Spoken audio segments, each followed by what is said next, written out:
విజ్ఞప్తి చేస్తున్నారు.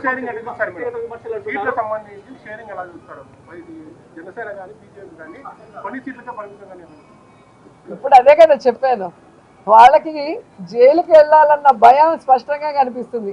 అది వెళ్లకుండా ఉండటం కోసమే ఈరోజు బీజేపీతో పొత్తు పెట్టుకొని వాళ్ళు ఏం చెప్పినా కూడా దానికి తలాడిస్తున్నారు. మొన్నేదో చెప్పారు పవన్ కళ్యాణ్ 24 సీట్లకే ఎందుకు ఒప్పుకున్నాం అంటే గాయత్రి మంత్రం అంట. మరి అదే గాయత్రి మంత్రాన్ని చంద్రబాబు నాయుడు కూడా చెప్పి ఆయన కూడా 24 సీట్లలోనే పోటీ చేయమని మిగతా గాలికి వదిలేయచ్చు కదా.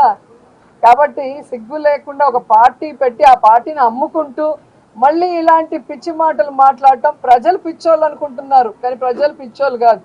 ఎవరైతే పిచ్చి పిచ్చిగా మాట్లాడుతున్నారో వాళ్ళకి ఇప్పటికే నించున్న 2 చోట్ల ఓడిచ్చారు. ఆ భయం పట్టుకుంది కాబట్టి నాకు తెలిసి ఈసారి ఎమ్మెల్యేగా కంటెస్ట్ చేయడు అని అనుకుంటున్నాను.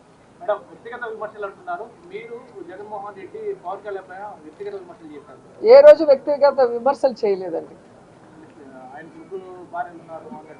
మేమెవరు చెప్పలేదండి, ఆయన డిక్లేర్ చేసుకున్నాడు ఆయనకి ఎంతమంది ఉన్నారని. మేడం, నారా లోకేష్ శంకారం సభలో రెడ్ బుక్ ఎక్కువగా ప్రదర్శిస్తున్నారు. వచ్చే గవర్నమెంట్ ఈ రెడ్ బుక్ లో ఉన్న పేర్ల పైన ఇది తీసుకుంటామంటున్నారు. ఆయన ఎర్ర పుష్పం అనేది స్పష్టంగా మీకు చెప్తున్నాడు, అది మీకు అర్థం కావట్లేదు. ఆయన ఎర్ర పుస్తకాల్లో ఏమి రాసుకున్నా దాన్ని మడిచి బీరువాలో పెట్టుకోవాల్సిందే.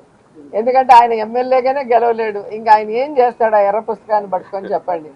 అదే మేము ఈరోజు అనుకొని మేము బ్లూ బుక్ గ్రీన్ బుక్ మా పార్టీకి కలర్ కాబట్టి రాసుకునింటే వీళ్ళందరూ అసలు రాష్ట్రంలో ఉండింటారని ఆలోచించండి. ఇక్కడ రాష్ట్రంలో రాజకీయాలు చేసేది అధికారంలోకి వస్తే ఎలా మన ప్రాంతాన్ని అభివృద్ధి చేసుకోవాలి, మనకు ఓట్లేసిన ప్రజలకి ఏం మంచి చేయాలి, ఏం సంక్షేమాన్ని అందించాలి, ఏం అభివృద్ధిని అందించాలి అని నాయకుడు ఆలోచించాలి. కానీ నేను అధికారంలోకి వస్తే వీడిని వంకోబెట్టి కొడతా, వాడిని కేసుల్లో ఇరికిస్తా, వీడి బట్టలు ఉడిదీస్తా, దీనికి ఎందుకు మళ్ళీ పాలిటిక్స్లో?